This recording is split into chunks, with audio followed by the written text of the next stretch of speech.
In today's video, I'm going to teach you how to forward Outlook.com email to another email. By the end, your Outlook.com messages will automatically land in the inbox you actually check, whether that's a personal address, a work inbox, or a shared mailbox. Start by opening your web browser and going to outlook.live.com. If you're not already signed in, sign in to your Outlook.com account so you're looking at your mailbox. Now, look toward the top right of the page for the gear icon. That's the settings menu. Click it to open the quick settings panel. From here, choose the option to open the full settings.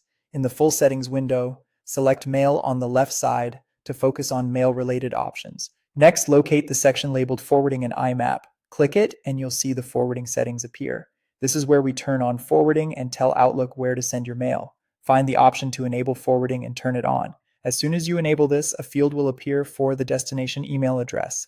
Type the email address where you want your Outlook.com messages to be delivered. Take a moment to double check spelling. One letter off means messages won't arrive. Right below that, you'll typically see a checkbox to keep a copy of forwarded messages in your Outlook.com inbox. If you want your messages to exist in both places, for example, to preserve an independent archive or to use Outlook's rules later, go ahead and leave that checked. If you want everything moved out to the other account and not kept here, you can clear it. When you're happy with the settings, look for the Save button and click it.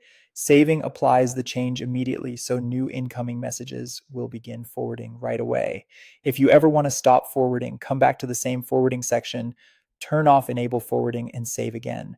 A couple of quick tips to help things go smoothly. If you're forwarding to a work or school address, make sure that Mailbox allows external mail and that it won't filter forwarded messages into spam.